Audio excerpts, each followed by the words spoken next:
10% है, 15% है। भाई गणना हुआ कहाँ कि आप पहले ही कह देते हैं कि सवर्णों की आबादी इतनी कम है, और यादव लोग क्लेम करते हैं कहीं 20%, कहीं 25%। उस समय के आंकड़े तो 10% बता रहे हैं आपको। 1931 के आंकड़े तो यादवों को 10% बता रहे हैं, और सिर्फ यादव नहीं है इसमें गोप, ग्वाला, अहिर, चरवाहा, गरेड़िया सब है। जो कहा जाता है ना, जो कहते रहते हैं, चाहे वो रामविलास पासवान हो या शरद यादव हो या लालू प्रसाद यादव, तो नारा लगाते रहा है लोग कि जिसकी जितनी संख्या भारी उसकी उतनी हिस्सेदारी, तो ये उन पर भारी पड़ जाएगा। इस पर 20 से 25% के बीच में ही जो ये सवर्ण जातियां हैं, चाहे आप वर्णवाल की बात कीजिए, आप ब्राह्मणों की बात कीजिए, भूमिहार की बात कीजिए, राजपूतों की बात कीजिए या कायस्थ की बात कीजिए, इनका आबादी इतना भी कम नहीं है जितना दिखाया जाता है। 1931 में भी दूसरे नंबर पे ब्राह्मण थे, 21.5 लाख के आसपास उनकी आबादी थी, और सबसे अधिक आबादी जिस जाति की थी यादव, वो 3.5 करोड़ की आबादी में 34 लाख, मतलब लगभग 10% ही उनकी आबादी थी, और वो भी सभी को जोड़ देने पर। अकेले यादवों की आबादी नहीं थी उतनी। तो ये आंकड़े आएंगे, और इस आंकड़ों के अगर सही मायने में ये आंकड़े पब्लिश कर दिए गए तो बहुत चौंकाने वाले होंगे। नमस्कार, स्वागत है NBC 24 पे। मैं रत्नेश पांडे। हमारे साथ आज एक बार फिर से चर्चा में जुड़ चुके हैं उदित आर्यन। बता दें कि जातिगत जनगणना के मसले पर बीते कई महीनों से चर्चाएं चल रही थी। कल ही शाम मुख्यमंत्री नीतीश कुमार की अध्यक्षता में सर्वदलीय बैठक हुई है। हमारे साथ इसी चर्चा पे जुड़ चुके हैं। जातिगत जनगणना पे सर्वदलीय बैठक हो चुकी है, इसके पहले में कब जातिगत जनगणना हुआ था, और अब जब होगा तो क्या कुछ आंकड़ा निकल करके सामने आएगा? देखिए, क्या आंकड़ा आएगा ये तो अब नहीं कहा जा सकता, क्योंकि बिहार की आबादी कितनी है यही अभी नहीं पता है। कुछ लोग 12 करोड़ कहते हैं, कुछ 13 करोड़ कहते हैं, कुछ 14 करोड़ कहते हैं। और जहां तक आपने बात किया कि कब हुआ था पिछली बार, तो 1931 में हुआ था, और 1931 का आंकड़ा जो है वो जारी किया गया था, मतलब रिपोर्ट जो है वो जनता के सामने लाया गया था, पब्लिक डोमेन में आया था। और इसकी शुरुआत की अगर हम बात करें तो 1872 में शुरू हुआ था, और 1881 में जब लॉर्ड रिपन भारत के वाइस रॉय थे, तो उन्होंने एओ ह्यूम को, वही एओ ह्यूम जिन्होंने 1885 में कांग्रेस की स्थापना की, उनको यह जिम्मेदारी दिया गया था, उन्हें ही जनगणना कमिश्नर बनाया गया था कि आप जातिगत जनगणना कराइए भारत में, कि किस जाति की आबादी कितनी है और उसका रिप्रेजेंटेशन कितना है सोसाइटी में, वो चीज़ समझ में आए। 1931 में अंतिम बार नहीं हुआ था, 1941 में भी हुआ था, जब WI ईट्स जो थे वो उस समय जनगणना कमिश्नर थे। लेकिन 1941 का आंकड़ा कई कारणों से, विश्व युद्ध था, भारत में कई तरह के प्रोटेस्ट चल रहे थे अंग्रेजों के खिलाफ, उस कारण पब्लिश नहीं हो पाया। लेकिन 1931 का आंकड़ा पब्लिक डोमेन में है, जो आज भी आपको इंटरनेट पर मिल जाएगा, PDF के फॉर्म में, कई रूप में आपको मिल जाएंगे, किताबें आपको मिल जाएंगी लाइब्रेरीज में, जहां पर 1931 में पूरे देश में जनगणना हुआ था। तो बिहार में भी हुआ था। तो बिहार में उस समय बिहार की जो कुल आबादी थी 1931 में, वो 3 करोड़ 30 लाख थी। बिहार की सिर्फ मैं बात कर रहा हूं। और उस समय बिहार का मतलब सिर्फ ये बिहार नहीं था, कंबाइंड झारखंड, उसके बाद कंबाइंड ओडिशा, और इन सभी को मिलाकर उस समय बिहार में कुल 16 जिले ही थे। तो उस समय जो काउंटिंग हुआ था उसमें जो आंकड़े आए थे, उस आंकड़े में सबसे अधिक आबादी जिस जाति की बताई गई थी, 3 करोड़ 30 लाख आबादी था, वो यादव जाति था। और करीब 34 लाख के आसपास, हम पूरा आंकड़ा अब स्क्रीन पर दिखा देंगे अपने दर्शकों को, 10% के आसपास बिहार की कुल आबादी यादव जाति थी। अब चलिए पहले आंकड़ों से हम समझा देते हैं कि किस जाति की कितनी आबादी थी उस समय बिहार में। देखिए, बिहार उड़ीसा जो कंबाइन था 1931 में, उस समय जो ग्वाला है, मतलब जिसमें अहिर आप कह सकते हैं, गोप कह सकते हैं, यादव, ये सभी लोग शामिल होते हैं, चरवाहा हुआ, गरेड़िया हुआ, सभी लोग को शामिल करके उनकी कुल आबादी 34,55,141 थी। इसके बाद जो दूसरी सबसे अधिक संख्या वाली जाति बिहार में थी वो ब्राह्मण जाति थी। ब्राह्मणों की संख्या उस समय 21,01,287। उसके बाद कुर्मी तीसरे नंबर पर थी, 14,52,724। राजपूत भी इन्हीं के समकक्ष 14,12,440। उसके बाद कोयरी, मतलब जिसे कुशवाहा और मौर्य कहते हैं, उनकी आबादी 13,19,188 थी। उसके बाद चमार की बात की जाए तो 12,96,001। दुसाद की बात की जाए तो 12,90,936। तेली यानी 12,10,496। और उसके बाद भूमिहार आते हैं जो 52 कहलाते हैं बिहार में। यूपी में त्यागी हुए, तो यूपी नहीं, बिहार की संख्या हम बता रहे हैं। बिहार में इनकी आबादी उस समय 1931 में जब 3 करोड़ 30 लाख आबादी थी, तो इनकी आबादी 8,95,602 थी। उसके बाद तांती की बात कीजिए तो 6,89,791। कुम्हार की बात कीजिए तो 5,99,038। धानुक देखिए, अब लोग आज के समय में धानुक और कुर्मी को जोड़ देते हैं, लेकिन उस समय अलग था, धानुक कुर्मी नहीं होता है। धानुक की संख्या अलग बताई गई है, कुर्मी की अलग बताई गई है। धानुक की संख्या उस समय 5,47,308।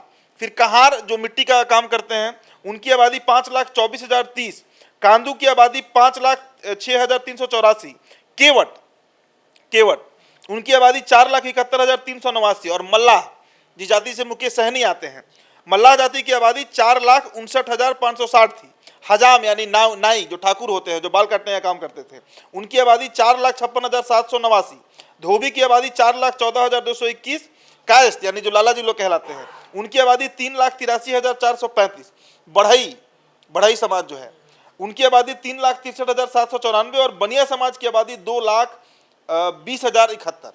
तो ये 21 जातियों का आंकड़ा मैंने आपके सामने रखा।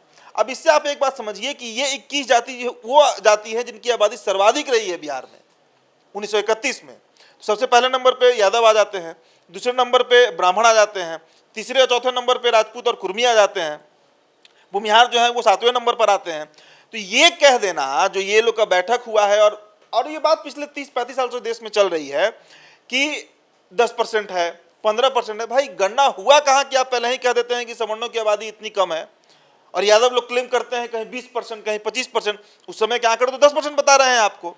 1931 के आंकड़े तो यादवों को 10% बता रहे हैं और सिर्फ यादव नहीं है इसमें गोप, ग्वाला, अहिर, चरवाहा, गरड़िया सब है। और देखिए इसके पीछे की कहानी भी बहुत रोचक है। दरअसल हुआ ये कि 1881 में जब पहली बार देश में जातीय जनगणना हुआ था तो एओ ह्यूम एक अंग्रेज थे, उन्हें भारत के वैदिक जातियों का समझ था नहीं।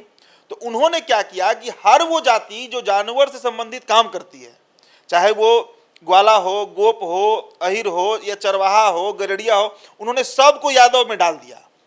ये उस समय किया गया 1881 में, जिसके चलते आज यादव जाति की आबादी इतनी दिखती है। नहीं तो मूल यादव की अगर आप बात कीजिए जो किस्नौत और मंझरौट होते हैं, जो द्वारका से या फिर मथुरा के मथरौट और जो मंझरौट अब कहलाते हैं, जो रामकृपाल यादव भी मंझरौट है। अभी वैशाली के चुनाव में किस्नौत और मंझरौट के बीच लड़ाई के चलते जो राष्ट्रीय लोक जनशक्ति पार्टी है उनके प्रत्याशी सुबोध राय जीत गए। तो मूल यादवों की अगर आप बात कीजिए बिहार में तो वो आज भी 3-4% के आसपास होगा, जो ओरिजिनल यादव हैं, जो वैदिक यादव हैं, जो कृष्ण के वंशज हुए, जरासंध के वंशज हुए। अब उसमें आप सब लोग को डाल दीजिए, चरवाहा, गरड़िया सभी लोग को डालिए, तब भी उनकी आबादी 10% 1931 में थी। तब भी उस समय 20% नहीं थी, जो बार बार ये लोग कहते हैं कि 17%, 20%। ये तथ्यात्मक रूप से ये डेटा गलत है। तो कल जो सर्वदलीय बैठक हुई है उस बैठक में जो ये फैसला लिया गया, ये मतलब मेरी नज़र में देखिए या फिर जो आम जनमानस है वो भी इस बात को जान रहा है कि ये लालू प्रसाद यादव की राजनीति और नीतीश कुमार की कूटनीति की जीत हुई है। लेकिन अगर सही मायने में आंकड़ों को निकाल दिया जाए और जैसा कहा गया है कि विधानसभा में बहुत जल्दी प्रस्ताव आने वाला है, पारित होने वाला है, और पारित होने के बाद एक तय समय सीमा में, मतलब ऐसा नहीं कि 5 साल 10 साल तक काउंटिंग चल रहा है, एक लिमिटेड नंबर ऑफ मंथ या फिर ईयर दिया जाएगा कि आपको इतने महीने में, इतने सालों में जनगणना करा लेना है। और उसको कराने के बाद जो आंकड़े आएंगे वो बहुत चौंकाने वाले होंगे, खासकर बिहार के परिप्रेक्ष्य में। खासकर बिहार के परिप्रेक्ष्य में ये बात बता रहा हूँ। तो देखिए अब क्या आता है आंकड़ा। लेकिन अभी आबादी कितनी है यही नहीं पता तो किस जाति की, लेकिन 1931 का आंकड़ा है हमारे पास, तो ये बात बता देता है कि यादवों के बाद ब्राह्मण है और उसके बाद कुर्मी और राजपूत है। मतलब जिन जो कहा जाता है ना, जो कहते रहते हैं, चाहे वो रामविलास पासवान हो या शरद यादव हो या लालू प्रसाद यादव, तो नारा लगाते रहा है लोग कि जिसकी जितनी संख्या भारी उसकी उतनी हिस्सेदारी, तो ये उन पर भारी पड़ जाएगा इस बार।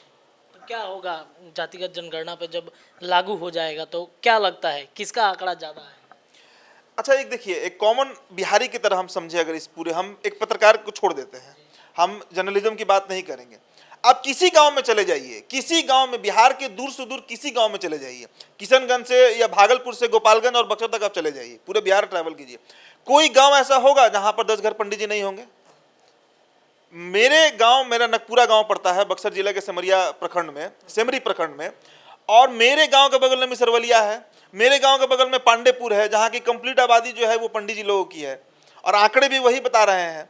तो ये जो लगातार ये बात जो चलते रही है देश में, और सिर्फ बिहार के परिप्रेक्ष्य में नहीं, उत्तर प्रदेश ले लीजिए, उत्तराखंड ले लीजिए, राजस्थान ले लीजिए जो हिंदी पट्टी कहलाता है, झारखंड ले लीजिए, बंगाल ले लीजिए, आप बताइए कि शहरी क्षेत्र की अगर आप बात कीजिए तो क्या वहाँ पर कायस्थों से अधिक आबादी किसी जाति की मिलती है? शुरू से वो लोग माइग्रेंट रहे हैं, जाके शहर में बसे हैं। भूमिहारों को ले लीजिए, जितने भी, अब भूमिहार लोग भी अब आके शहर में बसे, लेकिन आज भी ग्रामीण आबादी उनकी कम नहीं है। तो मेरा ये अपना आकलन है कि 20 से 25% के बीच में ही जो ये सवर्ण जातियां हैं, जिस चाहे आप बरनवाल की बात कीजिए, आप ब्राह्मणों की बात कीजिए, भूमिहार की बात कीजिए, राजपूतों की बात कीजिए या कैस्ट की बात कीजिए, इनका आबादी इतना भी कम नहीं है जितना दिखाया जाता है। और जितना अधिक आबादी, अब देखिए ये कोई मैं पूर्वाग्रह से ग्रसित होकर ये बात नहीं कह रहा हूँ, ये बात डेटा पे कह रहा हूँ कि 1931 में भी दूसरे नंबर पे ब्राह्मण थे, 21.5 लाख के आसपास उनकी आबादी थी। और सबसे अधिक आबादी जिस जाति की थी यादव, वो 3.5 करोड़ की आबादी में 34 लाख, मतलब लगभग 10% ही उनकी आबादी थी, और वो भी सभी को जोड़ देने पर, अकेले यादवों की आबादी नहीं थी उतनी। तो ये आंकड़े आएंगे और इस आंकड़ों के अगर सही मायने में ये आंकड़े पब्लिश कर दिए गए तो बहुत चौंकाने वाले होंगे रत्नेश। चलिए, तो आंकड़ों की बातचीत चल रही थी और जातिगत जनगणना पे मुद्दे पे चर्चाएं चल रही थी। बहरहाल अब देखने वाली बात होगी कि जब गणना होगी तो किसकी संख्या ज़्यादा होती है। तमाम खबरों के लिए जुड़े रहिए एनबीसी के साथ में, अपनी राय कमेंट सेक्शन में छोड़ते जाइएगा। बहुत धन्यवाद सभी दर्शकों का।